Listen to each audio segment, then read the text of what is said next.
Shalom, shalom, shalom. This is Naaman from the Great Millstone Camp here, DC branch. Back for another video. But first and foremost, call Halal Yahweh by Shem Yahushua by Shem Hakwadash.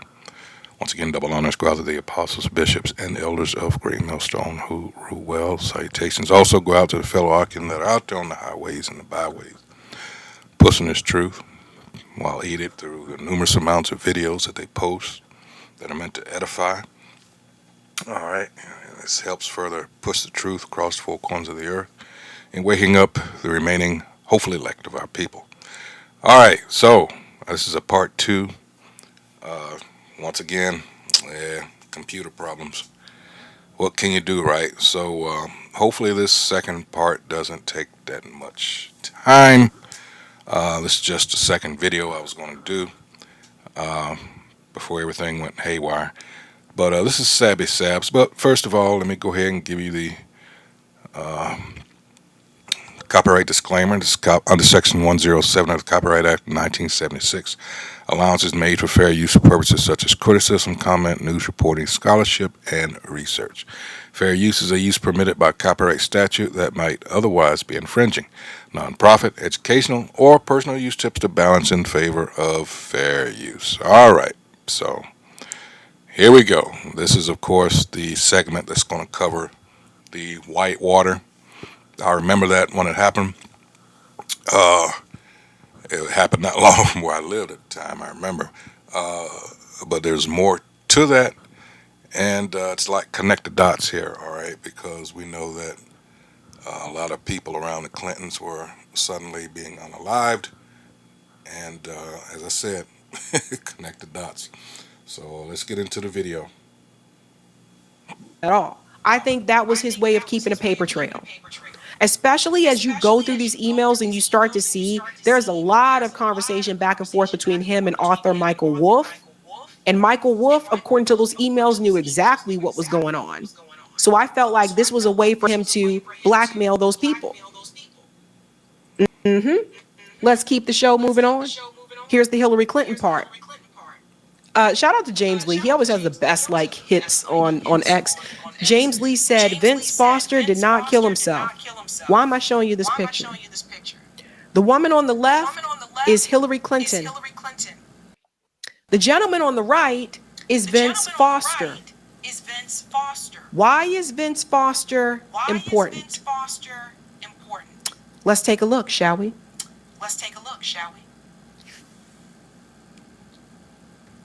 Let me show you something that makes me furious every time I see it. This is a real tax return from someone making $284,972 per year in a W. Jeffrey Epstein claimed that Hillary Clinton had a sexual relationship with former attorney and White House counsel Vince Foster. Vince Foster unalived himself in 1993. We'll get to that story in just a second. But here we go here. Open this for you guys so you can see it. This is Michael Wolff coming back up again in the emails. Author Michael Wolff. He says, what's the thumbnail on Nussbaum/Foster? Epstein replies, Nussbaum White House counsel. Hillary doing naughties with Vince. That's more blackmail. It makes you wonder if Jeffrey Epstein knew that Hillary Clinton was sleeping with Vince. This guy had dirt on a lot. I'm imagining this guy had dirt on a lot of people. He had a lot of dirt on people. So, as you'll see here, let me tell you what happened to Mr. Vince. Let me make this bigger. My parents were the one that told me about this guy. Vince Foster unalived himself July 30th, 1993. In the spring and early summer of that year, Travelgate erupted. It was one of the series of problems and scandals Foster was confronting, not only for his role as deputy White House counsel, but, as in the case of Whitewater, in his role as personal lawyer for the Clintons. It all took a toll on Foster and his wife and friends since his gathering despair. So Vince Foster comes from the White House, the Whitewater scandal. But he was also working at the White House as deputy counsel at that point in time. He was supposed to be the personal lawyer for the Clintons, and according to Jeffrey Epstein's email, he was sleeping with Hillary Clinton. And that would explain some things. That would explain why she didn't appear to be as angry about the whole Monica Lewinsky thing. Hell, that wasn't the first time Bill Clinton had cheated on that woman. Bill was known for getting around before they got married. Before they got married. She knew how he was. And it always made me think that like maybe that was more of a marriage of convenience or like a business relationship, because she knew that he was going to go places and she knew that she wanted to go places. So she's going to use him as her stepping ladder so that she can get to where she wanted to get, which was to be president of the United States. It makes you wonder. Makes you wonder. Here's another one. Let's bring this forward here. Everyone looks bad in these latest Epstein releases. Trump, Obama, Clinton, Bannon, New York Times journalist Michael Wolff, Larry Summers. The list goes on and on. This isn't about children kidnapped. It's about... Which brings up, I had to catch it real quick before she went too far. But, you know, a lot of these marriages are just done for convenience sake. I mean, you know, these people could have went their separate ways long ago, but to give the appearance and for, you know, reasons of ambition, whatever, you know, they stay together. But they fell out of, you know, really caring for each other on a certain level long ago. People trading political favors and hooking up with whomever, all centered around Epstein. Let's go, something I want to show you here with one of these. This is between Thomas Landon and Jeffrey Epstein. Got another call from Connolly. He is digging around again, not clear if it's another book or expanded paperback version, was asking me all sorts of questions and why you hired Ken Starr. I told him I had no idea. I think he is doing some Trump-related digging too. Anyway, for what it's worth. Let's go to the next one here. Also, Michael Wolff and Jeffrey Epstein. I think you should let him hang himself. This is Michael Wolff talking about Donald Trump. Ooh. So it says down here, I hear CNN planning to ask Trump tonight about his relationship with you, either on air or in scrum afterwards. Epstein said, if we were able to craft an answer for him, what do you think it should be? So here we go. Epstein talking about crafting an answer for Donald Trump. You see how people with money and power, how they do these things? So it's just, the world's a, God damn it. Shakespeare was right. The world is a stage. It's a damn stage. Goes on to say here, I think you should just let him hang himself. If he says he hasn't been on the plane or to the house, then that gives you a valuable PR and political currency. You can hang him in a way that potentially generates a positive benefit for you, or if it really looks like he could win, you could save him, generating a debt. Of course, it is possible that, when asked, he'll say Jeffrey is a great guy and has gotten a raw deal and is a victim of a political correctness, which is to be outlawed in a Trump regime. Snakes. This one is kind of weird. This is between Kathy Rumbler, again, Obama's advisor, and Jeffrey Epstein. At the very bottom here, Jeffrey Epstein says to her, you need to talk to boss. You need to talk to boss. You need to talk to boss. So I assume he's referring to Obama, because that would have been her boss at that point in time. So you have Jeffrey Epstein, rich guy. See what I said earlier? This game that they play with this two-party system. Remember Revelation 13 and 11. All right, let's get that real quick. All right, because you people are being played. It doesn't matter. They do that for your sake. For those that are hypnotized and, you know, bewitched. All right, this is Revelation chapter 13, verse 11. And I beheld another beast coming up out of the earth, and he had two horns like a lamb, and he spake as a dragon. What is the dragon known for? All right, being, I said it in jest, but these snakes, that's what they are. They're very cunning. All right, he had two horns like a lamb. All right, this two-party system. All right, and this is the revived Roman Empire. You have to understand, going to First Maccabees, 8th chapter. All right, where they sought Judas Maccabeus and them sought the aid of Rome, because at that time the Seleucids and the Romans were going at each other. All right, yeah, and so it's a case of the enemy of my enemy is my friend type of situation. So now we are, you know, roughly 2100 years later, and this is the revival of of the Roman. Of course, since the fall of the Roman Empire, you're looking at what? Let's see, circa 47 AD, something like that. That's how Esau measures it. We could either go there from the time of Constantine the Great and that extra 100 and roughly 40 years, either or. But we're in the revived Roman Empire now. It's the same system. All right. The Treaty of Rome in 1957/58 to establish the EU. All right, and NATO. All right. Why they call it the Treaty of Rome? Like, duh. Okay. But that's what's going on. Mossad agent telling the president's advisor they need to talk to the president.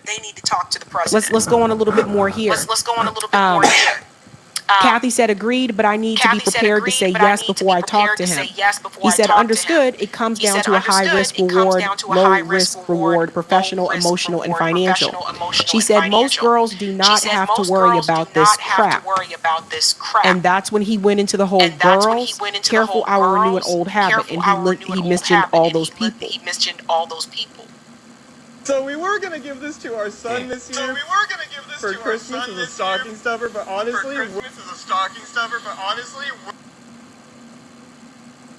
we're probably gonna keep it to ourselves. So again, where the hell is Kathy Rumler? That's my question. Where's Kathy Rumler? That's my question. And why isn't she was a part of the Obama administration and she was doing these things? Let's go to the next part, Corey. I told you guys to get comfortable because we got some things to finagle. It's a lot of information, and I want to give it to you in pieces. All right. Now let's bring in the billionaire sultan. Here's another one. Jeffrey Epstein received an email from Emirati billionaire sultan Ahmed bin Sulayem in 2011. Subject: smart shoes. Ahmed advises Epstein he can assist with providing shoes with GPS integration to track kids and clients. Epstein responds with thanks, great idea. To track kids. Ahmed is the CEO of the logistical giant DP World, which has ties to the Emirati military industrial complex. Like, ladies and gentlemen, this is not just about trafficking. This is a global damn ass network. You know what I'm saying? Yep. And here's that email here. It is very small. That's something too, because I'd always thought that, well, yeah, we know they're all wicked, but I had thought for a long time, got to consider the possibility that Edom infiltrated the Saudi royals a long time ago. All right, that's just my take on it. But I'd always, thought the that. writing's very tiny, so you guys can't see it. But I just wanted to show it to you so you can see that it does exist. Thanks, great idea. I really like your friend. And again, the subject matter here, GPS, GTX, smart shoe. So it's very tiny. That's why I'm not reading it to you guys. We'll continue on here. Ghislaine Maxwell threatened Virginia Giuffre if she testified or cooperated. Here's another thing that's been revealed. In 2007, Ms. Maxwell called, who was living outside of Sydney. Miss Maxwell told that Mr. Epstein was being investigated and that if she refused to cooperate, she'd be taken care of. Told Miss Maxwell that she wouldn't speak to anyone, but she declined compensation. A few days later, Mr. Epstein and his lawyer called to hear directly from her that she wouldn't be speaking to anyone. So that was a threat. And this is the person that Donald Trump considers pardoning. She threatened Virginia Giuffre, and then Virginia wound up dead. Because Virginia came forward anyway, and she wound up dead. So just put the pieces together here, folks. I want you to hear a little bit here. Or the way that's worded, that could also be saying that if you don't talk to anyone, we will take care of you. But we know that she opted to instead talk. I mean, that's just, no, no, no, no, no, no, no, no. God dang it. How did I do that? Sorry about that. Oh, man, what did I do? Go. Let's continue. Just hold on, we're moving on.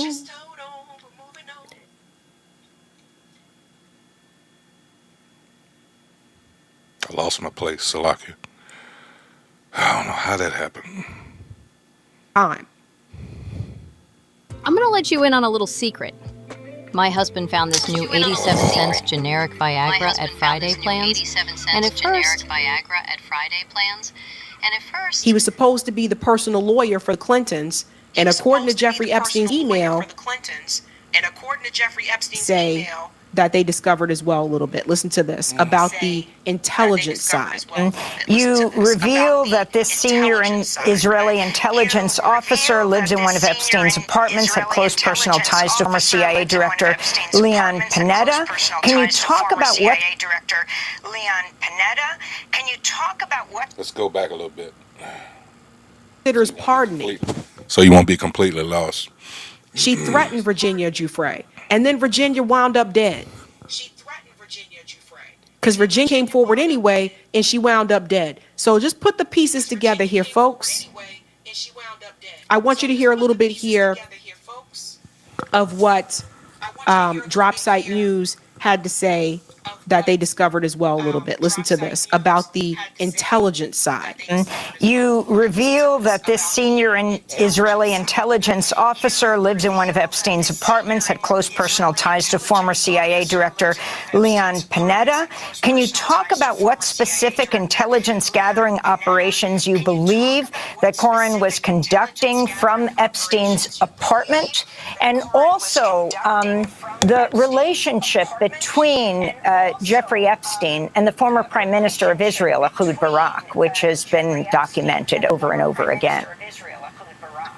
So a lot of the information we have now coming out about these intelligence ties do come from private correspondence between Barak and Epstein, which were leaked by hackers some years ago and posted online, but have never really been analyzed in great detail, but shed profound light on Epstein's ties, not just to Barak, but all over the world with foreign governments in Africa and Central Asia and Europe and Russia, whom he was helping connect Barak with.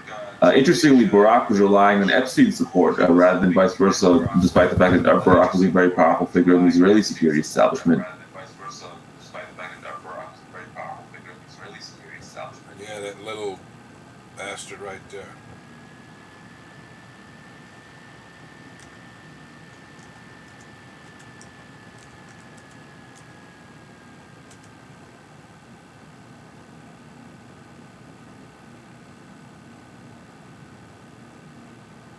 There he is, sick bastard.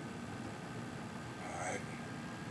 former general and politician who served as the Prime Minister and Minister of Defense from 1999 to 2001. All right. Let's see. Yeah.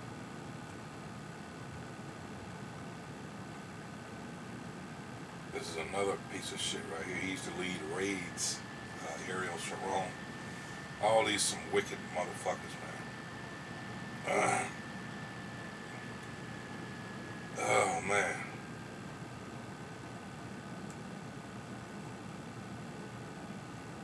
And so these emails, in addition to House disclosures, which also pointed the same information, showed that this intelligence agent, who was a longtime military intelligence agent.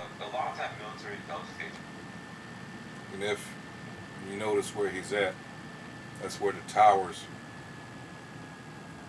from World Trade centers were, and it's the beginning of the memorial there. That's where he is. Motherfuckers knew. I mean, it was the agent who was a longtime military intelligence agent in Israel, who was Barack's chief aide for many years, lived at Epstein's house for significant stretches of time, weeks at a time, between this period of 2013 2015. He was staying in Epstein's house. We don't know specifically from the communications what they may have been working on, or what his role may have been there, or the reason he was staying at his house. Barack would also stay at his house sometimes to hold meetings and to do business in New York. That was facilitated by that. But we do see that they were corresponding. And at one point, Epstein does transfer money to Cohen. And there is also communication between Barack and Cohen in the inbox, which we believe is coded communication, perhaps referring to dead drops of information or something else in New York City that they're engaged in. It's hard to tell, because part of the reason that this correspondence is interesting is that we knew from the Snowden disclosures many years ago that Barack and Cohen were being surveilled by the NSA in New York around this time, or in the United States around this time. So whatever they were doing with Epstein, or in his house, in New York, amongst each other, with money, with sharing information or data or packages or something else, it was taking place in this period.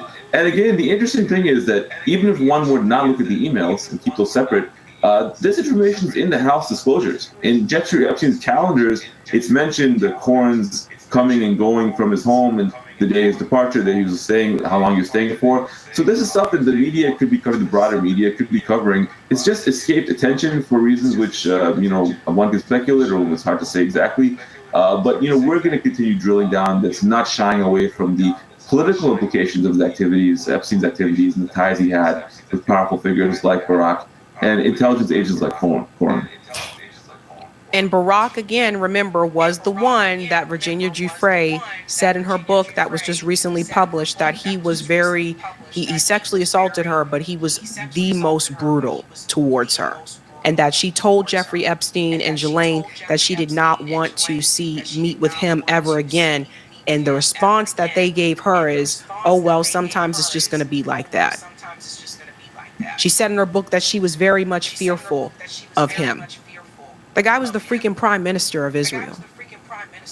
This is where we're at now, ladies and gentlemen. Let's go on. There's more. We got more to show you, so get comfortable. Don't forget as well, now this is coming forward again. We remind you guys this a couple of years ago, Melinda Gates did sit down and she had an interview with Gayle King, and she did tell Gayle that she was very uncomfortable around Jeffrey Epstein, and that she told her husband, Bill Gates, not to be around him.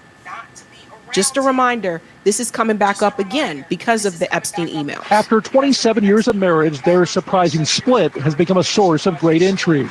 And now questions are arising whether Bill Gates' contact with convicted sex offender Jeffrey Epstein may have played a role. The Wall Street Journal reporting that Melinda Gates was concerned over her husband's relationship with Epstein going back many years.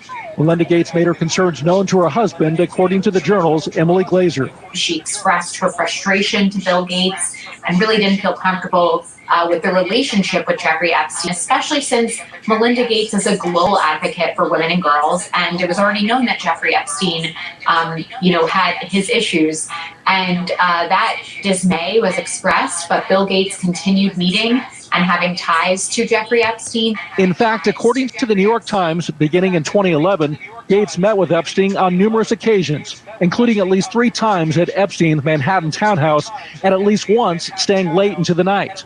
Gates emailing colleagues in 2011, his lifestyle is very different and kind of intriguing, although it would not work for me, the Times reported. In 2019, Gates told the Wall Street Journal he did not have a business relationship or friendship with Epstein. Yeah, For over 30 years, we've been building trust one home at a time.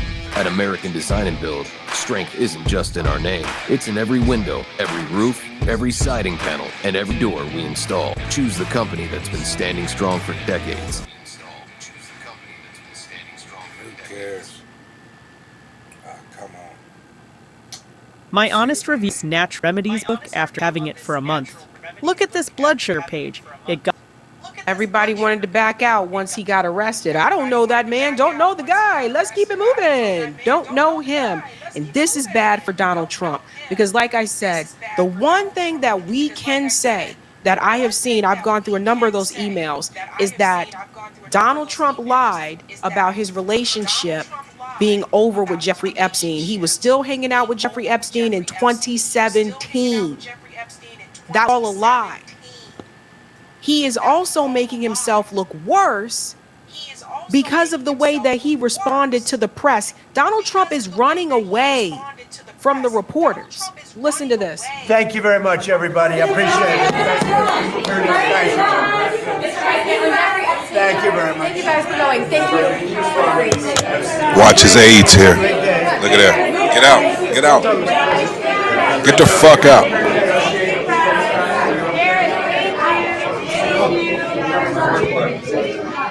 And they're all women. Good try. And see, look, he don't look good, does he? Because this is, again, the reason why they didn't want those Epstein files released is because look at all the information I'm showing you, and that's not even half of it. That's not even half of the information. All these names that are listed and things like that. Like, come on, ladies and gentlemen. And then one of the lowest of the lowest things, Donald Trump, Pam Bondi, and Kash Patel tried to corner Representative Lauren Boebert to not vote to release the files. I kid you not. After everything that came out on Wednesday, they scheduled a last-minute meeting with Representative Lauren Boebert to try to get her not to vote along with Ro Khanna and Thomas Massie. That's the one. She was elected to her position weeks ago, but they stalled and stalled. And that was one of the, it was speculated that was one of the reasons why this shutdown lasted so long, to keep her from being sworn in order so she could cast her vote for release of the files. In that. Check this out. Again, if you do nothing wrong, why? But again, this goes to, these real easy scriptures here, because what they've tried to hide for so long, it never works. All right, and this is Luke. As soon as it comes up here. This is Luke 12:2. For there is nothing covered that shall not be revealed, neither hid that shall not be known. It's as simple as that. All right. Why are you trying to stop that woman from voting the way that she had already agreed to vote? It sure looks like Congresswoman Lauren Boebert did a brave thing today. Few people in politics are more polarizing, but put politics aside and consider what is being reported by the New York Times, CNN, and others, that President Trump directly pressured Boebert to help him stop the release of the Epstein files by pulling her support off a congressional petition and sinking that effort.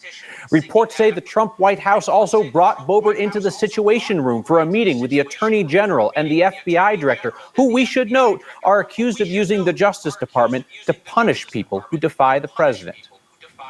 And by all appearances, Boebert did defy the president, despite the pressure and the reported threats, stood firm against the wishes of her party and her president. And not on a political or a policy issue where the public is going to hold a wide variety of views. He goes on, yada, yada. The point is, she did not cave. She was a part of the 218 votes. It's a really bad look. And I am watching people, like some of the pro-Trump like content creators on X, trying to wiggle and bend their way out of this. When I told you guys, when they said drop it with the Epstein files, and I told you guys, we're not letting this go. Like, don't let it go. Keep up the pressure about the Epstein files. This is what they were afraid of, because a lot of these influencers, when Biden was president, they were saying release the Epstein files. They were talking about, oh, we got to protect the children. But the moment Trump became president and he said, okay, we're going to release the files, and Pam Bondi said, yeah, we got the files, and they didn't do it, they all went and tucked their tail behind their legs and they whittled away and started to get you to focus on something else. And that's how you know a lot of these people are just captured. Some of these people say, oh, we're independent, we're a little bit different. They're not independent. They're just as corrupt as corporate media. So Lauren Boebert did not cave. And Thomas Massey went on to thank her for that. I'll spend a lot of effort in the midst of a shutdown to stop a totally pointless exercise that's completely mute. And by the way, I got to give credit to Lauren Boebert to walk into the White House, the center of power, the free world, really, and to sustain that and to come back out and to be solid. And also to Nancy Mace and Marjorie Taylor Greene. There was all the speculation that they might take their names off, and they never did. So it's not a hoax. It's not a moot point. It is a very serious thing. There are 1,000 victims, and there are survivors who have had a press conference with Ro Khanna and I, and that's what we're fighting for, justice for them. Did y'all talk to them at any point during this, as the White House was making clear they were targeting these members? I talked to them. I don't want to say which one I had this conversation with, but one of them was told, we can't let Massey have a win. How petty is that? I mean, this is more than about political wins. It's about getting transparency and justice, which, by the way, this administration promised. You have the vice president, J.D. Vance, you have the AG, you have the FBI director. They've all done a 180 on this. So the White House said to one of these members that they didn't want you to have a win here. That's correct. So everybody see, everything has been exposed. And by the way, does this happen without bipartisanship? Does it happen? You know what I mean? Like, for all the people who keep saying, oh, it's the Democrats are coming after me, it's a hoax. Well, yeah, they're taking advantage of a situation that you kind of, Trump kind of let fall by the wayside. Because if Donald Trump and Pam Bondi had released those files, they wouldn't be in this situation. But no, you guys went out there bragging, saying you were going to release the files, and then you had to walk back and not release the files. That's how you got into this information. There's another video here that talks about how people were afraid to vote for it. Just last night, even before all of these emails leaked out, I was hearing that House members were talking about the fact that they could not, possibly vote nay on this one once the bill was actually on the floor. So there were already Republican members starting to break ranks, and I think these emails just apply more pressure, and you can see a really desperate White House that is responding that way. I mean, the New York Times is reporting that he's calling Lauren Boebert. Yeah, desperate. He's calling Nancy Mace, who is running for governor in South Carolina, and would need his endorsement to clear in the primary. But he is working every angle he can to try to get them to remove their names from the discharge petition so that the bill won't come to the floor. Yeah. So there were people that were afraid to move in such a way. And Leroy's right. They forced the vote by accident. They basically did force the vote. See, forcing the vote can actually work. And here's another thing. We got a couple more I want to show you as well. This woman, this is vote 218. After weeks of Republican obstruction, Adelita Grijalva is now a member of Congress. This was the 218 vote. Just this morning, House Democrats released more emails showing that Trump knew more about Epstein's abuses than he previously acknowledged. It's past time for Congress to restore its role as a check and balance on this administration and fight for we, the American people. That is why I will sign the discharge petition right now to release the Epstein files.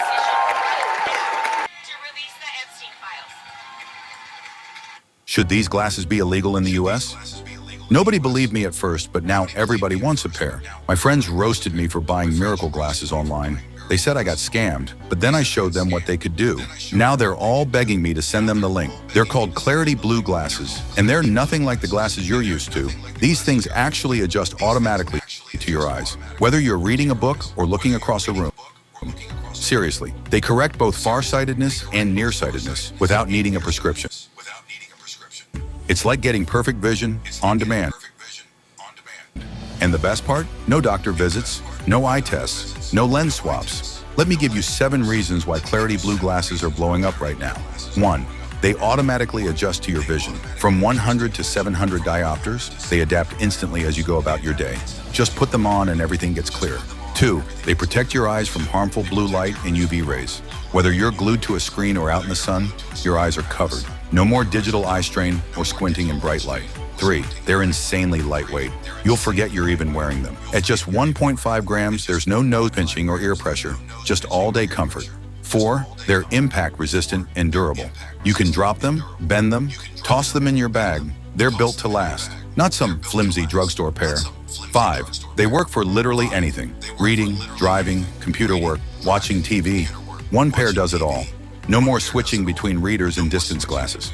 6. Clarity Blue glasses. There it is. Salakia for that. And that's what sealed the deal. Lauren Boebert not caving to Trump or Pam Bondi. By the way, can I say something for just a second? The fact that you have the FBI director and the fact that you had him and Pam Bondi and the president of the United States meeting with you in the final hour to try to tell you to change your vote. How corrupt can you be? That is corruption at its finest. So she came through. This is the vote that did it. And that sealed the deal. Ladies and gentlemen, I think we are going to have to drop the beat tonight. Haven't dropped this one in a while.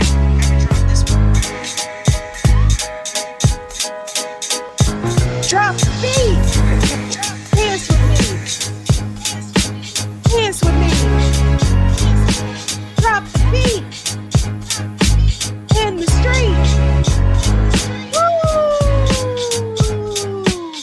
All right. I haven't played that one in a while. We will keep it moving, ladies and gentlemen. I told you I got a couple more to show you. This was an interesting point that Cenk Uygur made. It's already been proven by Dropside News that Epstein worked with Israel. And one of his goals was to get us to bomb Syria and Iran. In other words, to fight Israel's wars for it. Not only is national media not reporting this critical fact, they seem to be actively hiding it. That part is key. He was an agent. There you go. Yes. So see, this was part of the push to get the U.S. to go in and start fighting Israel's wars.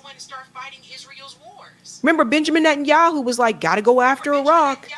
Saddam Hussein he's scary. He got weapons of mass destruction. He's a dictator. That's an important point. And we have to remind you, again, Kash Patel, again, before all this came out, this is what Kash Patel was saying. He was talking a big game. He was talking a big game after Donald Trump won. Listen to this. You say that the FBI has Epstein's list. They're sitting on it. That doesn't seem like you should do. You're protecting the world's foremost predator. That seems like an evil thing to do, regardless of who may be embarrassed in the release of that list. Why is the FBI protecting the greatest pederast? See what I said earlier about who has the real power?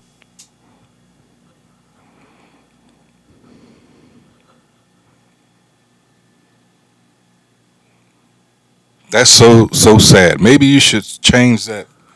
America, home of the, I don't even want to say that shit, but you know, home of the brand, home of the brave, land of the free, home of the brave, whatever.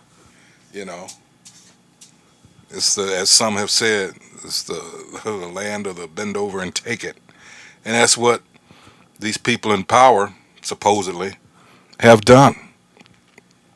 They have sold you redneck motherfuckers and you other uh, racist ass liberal motherfuckers, which are the more dangerous, by the way.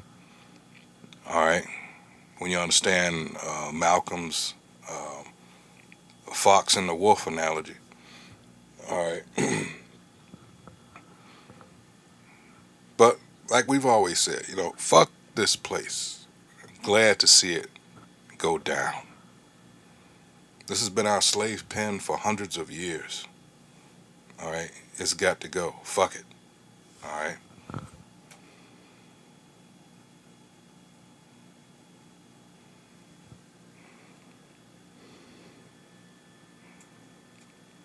All right, I'm pushing play. What the hell's going on here? Ah, okay. Hold on.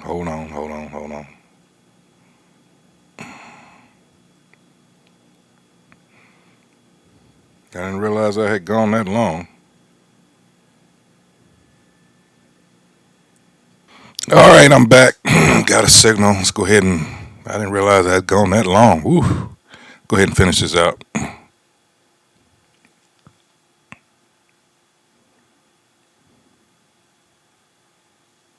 Largest scale pederast in human history. Simple, because of who's on. We're Feeks Energy, a family-owned oil company focused on unleashing American oil from North Dakota and Montana. We've already sold over 2.9 million.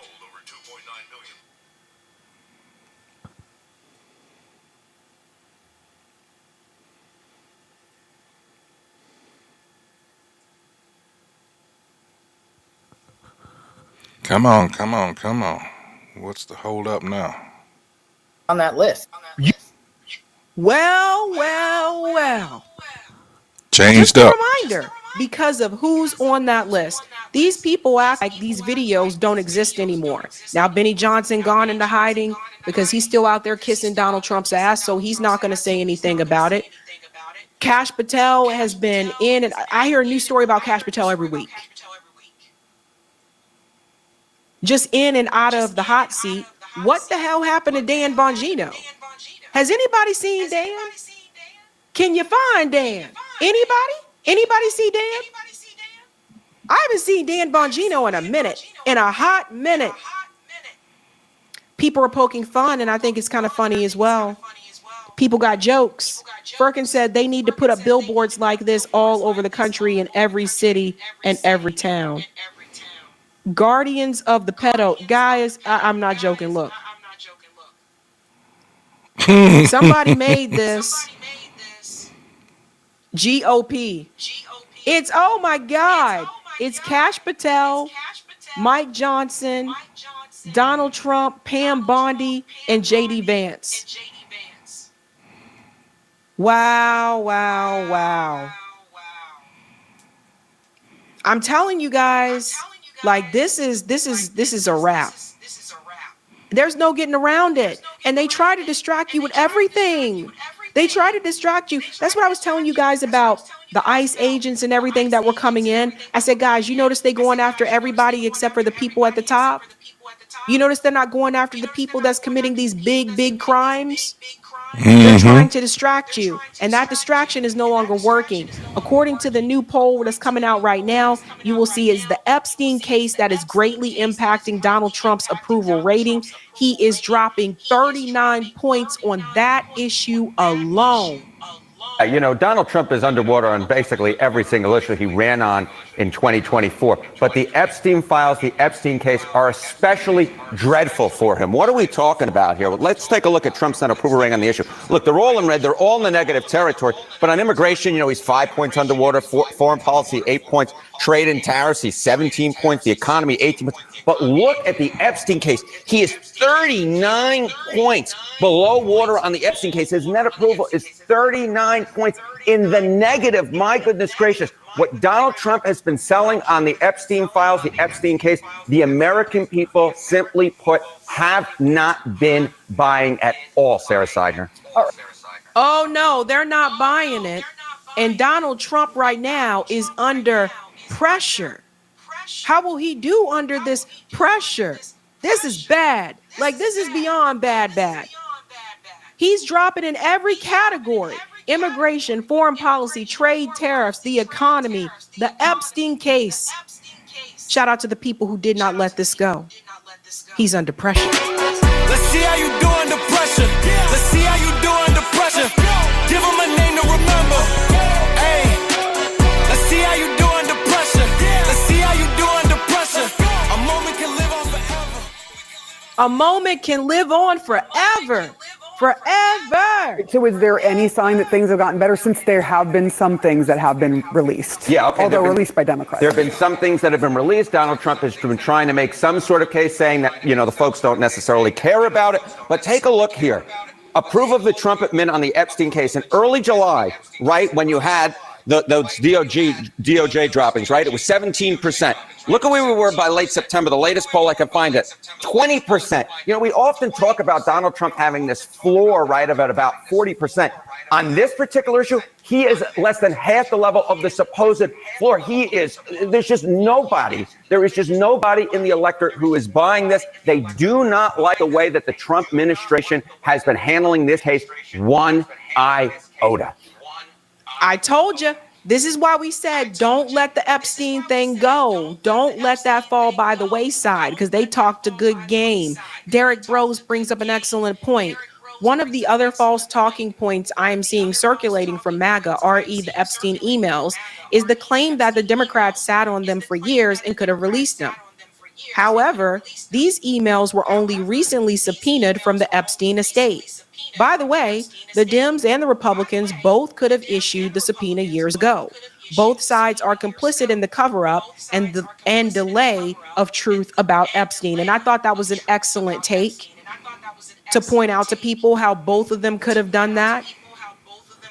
So again, I do feel like without Ro Khanna, Thomas Massie, Marjorie Taylor Greene, what happened. And speaking of some of the people that are crashing out, Megyn Kelly should be ashamed of what she says here. People are seriously roasting her for this one. As for Epstein, I've said this before, but just as a reminder, I do know somebody very, very close to this case who is in a position to know really everything. What you want to guess? That bitch on the right, what and who she is. Got the Not Star everything, Rim but family. virtually everything. Look at that. And this person has told me from the start, years and years ago, that Jeffrey Epstein, in this person's view, was not a pedophile. This is this person's view, who was there for a lot of this, but that he was into the barely legal type. Like he liked 15-year-old girls. And I realize this is disgusting. I'm definitely not trying to make an excuse for this. I'm just giving you facts. That he wasn't into like 8-year-olds, but he liked the very young teen types that could pass for even younger than they were, but would look legal to a passerby. He liked the teen girls that looked younger than they actually were. The excuses. Legal to a passerby? How does that even make any sense? Walk with me here, because pay attention to what Megyn Kelly is trying to do.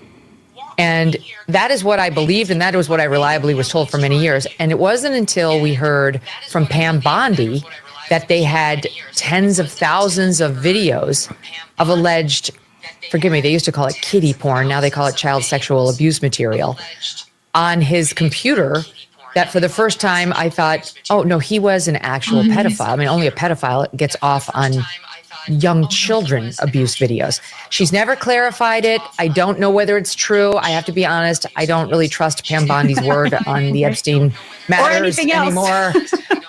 Yeah, so I don't know what's true about him, but we have yet to see anybody come forward and say, I was I was under 10, I was under 14 when I first came within his purview. Look, you can say that's a distinction without a difference. No, it's not. I think there is a difference. Yeah. There's a difference between a 15-year-old and a 5-year-old. You know, it's just whatever.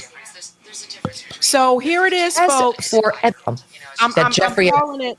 I'm calling it now. They're already planning to find a way to spin this. A 15-year-old is a child. 15-year-olds can't legally drive. 15-year-olds can't buy.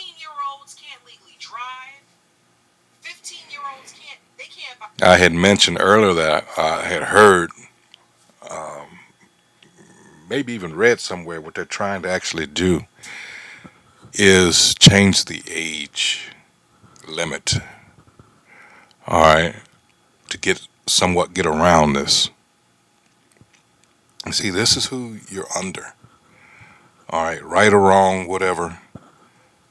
They're able to change their own laws and make amendments around, This is some fucked up shit. And like I said, if we're continue to be here, it's only going to get worse. All right.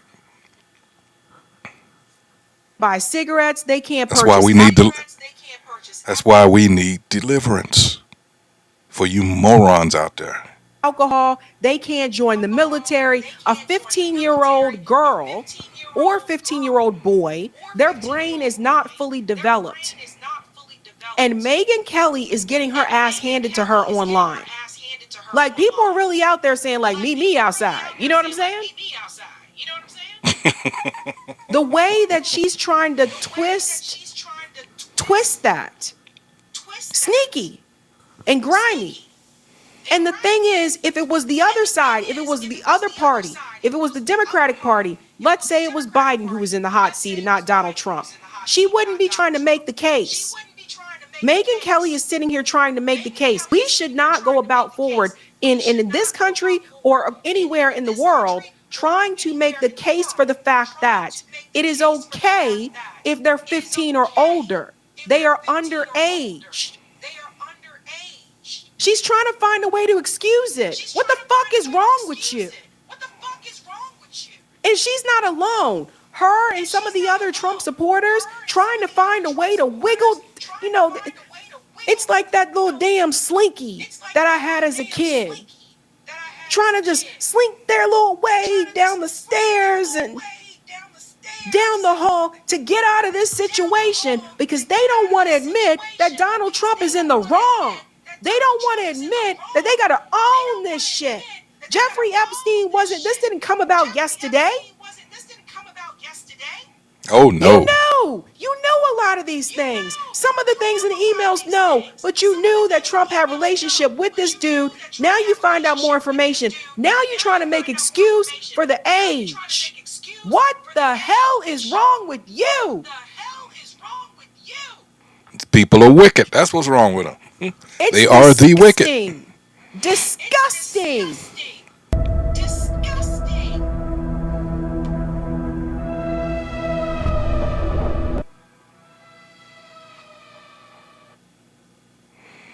Let's get that real quick. Let's go to Obadiah. No, not Obadiah. What am I talking about? Let's go to Malachi. The whole chapter is bad, but go to the point here. All right. And this is verse 4. I encourage you to read from 1 to 4, but I'm going straight to it. All right. Because this is who these people are biblically. This is Malachi chapter 1, verse 4. It says, whereas Edom, that's who we're dealing with, saith, we are impoverished, but we will return and build the desolate places. Thus saith the Most High, the Lord of hosts, they shall build, but I will throw down. And they shall call them the border of wickedness. All right. And the people against whom the Most High hath indignation forever. All right. So, nothing to save here, literally. These people were made. And when you go into Romans, the 9th chapter, around 20th verse on down, all right, these people were made to be the wicked. Therefore, that vessel of dishonor, all right, as it tells you. That's who these people are, all right.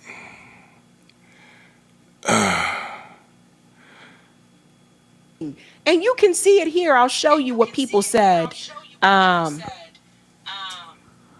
Look at this. Look at this. RBN, of course, my comrades. Ruling class stenographers normalized their exploitative crimes for centuries. Nick says the capitalist class is completely morally depraved. Megan Kelly, two things. One, barely legal means legal, but barely meaning 18 years old, not 15. And two, and this is what I wanted to show you guys. At some point, you got to come to the fork in the road. At some point, you have an option. You can admit that you were conned and take that motherfucking path, or you can support the pedos that did these to these kids, these underage girls. And I'm literally seeing people willing to die on this hill on social media so that they don't have to their finger their Lord Savior Donald Trump. This is why politicians should not be your hero. You're the hero. Thank you. You and people in your community, that's the hero. We help each other. We build each other up. When times get bad for you, you reach out to family or friends, people in the community. You don't reach out to Trump. It's insane. This idol is. And again, the scriptures say that. All right.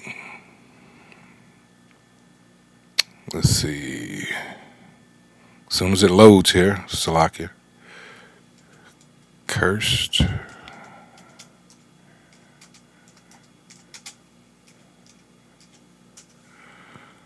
Let's see.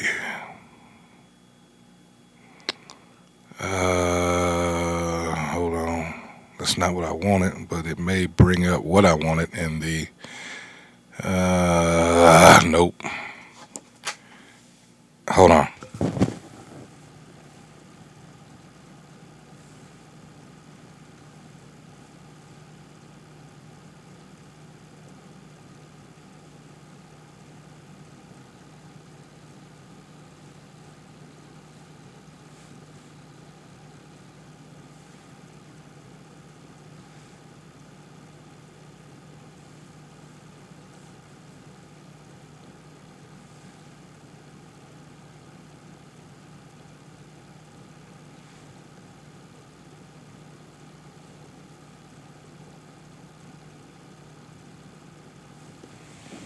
Same chapter, just earlier.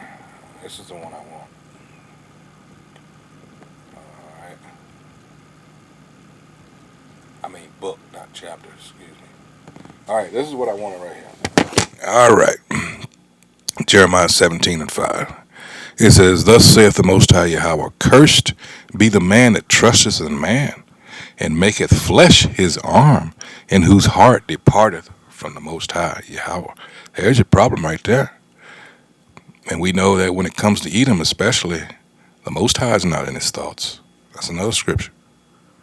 All right. These people are the wicked. All right. All right. It is better to trust Psalms 118, verses 8 and 9. It is better to trust in the Most High than to put confidence in man. It is better to trust in the Most High than to put confidence in princes. Brought that out earlier for something else. All right, plain and simple. This is a godless nation. That's why it is slated for destruction. All right, it's got to go. This is that huge altar. All right. It drives people crazy. At some point, you gotta admit you were conned. And a lot of these, and here's the problem. Ever since Elon Musk, ever since he took over Twitter, he's been elevating a lot of the right-wing accounts. And they are spreading things that are false. Now, it happened on both sides. But the ones that mainly come through because he's elevating them in the algorithm. This freaking guy on Twitter, Gunther, who the fuck? Hold on. Let me see. Gunther? Yeah, that's something with her here because You rarely hear her die on this motherfucking cuss. hill. Excuse the So language, guys. I'm sorry. He's willing to die. It's this has gotten to her. Sad. It's disgusting. This guy, this mofo right here, this guy who was ranting and raving about save the children under the Biden administration. This guy who was like, we got to protect them. We need the Epstein files. The moment Donald Trump told you nothing to see here, he was ready to put his tail between his legs and said, well, I trust the president. Because you're paid to. Watch these accounts. Gunther Eagleman. He has 1.6 million followers on Twitter. This guy is highly elevated throughout the algorithm. See how he distracts you? This woman should be in jail. This woman is a criminal. But he's not going to tell you Donald Trump should be in jail. And a lot of people still falling for this mess. These people are paid to push a certain narrative, a certain agenda. And the more people see that, I hope more people are waking up. But this motherfucker, this guy right here, he is the worst of the worst. I've never seen nobody die so damn hard on this hill like him. He made excuses for Epstein, made excuses for Pam Bondi not releasing those damn files. This guy is kissing Trump's ass to the T. God damn. They must be paying him well. So at some point, you got to take a path. And I sincerely would hope that people would just admit that they got conned. I took that path years ago. You'll be all right. But they're not going to do it. There's only a few seconds left in this. I'm going to call it now. These people got to go. All right. They're all for it. See this party, two-party bullshit. Right should be right. Wrong should be wrong, right? Again, Isaiah 19. All right. The Egyptian against the Egyptian. And also that perverse spirit. Yeah, verses 2 and 14. There we go. That's America for you. So with that, once again, I hope whoever views this video has been edified. That's what we do here at Great Millstone. Filter everything through the scriptures as it should be. It's also letting you know just how short a time that you have. All right? Because this place is done. This place is done. All right, and I got people sneaking around thinking they're slick, but I got to call it. So with this, hey, once again, remain circumspect out here. Be very cautious as to where you are and who you're around. All right, because there's only good words out here. So with that, until the next video, hey, shalom. Right.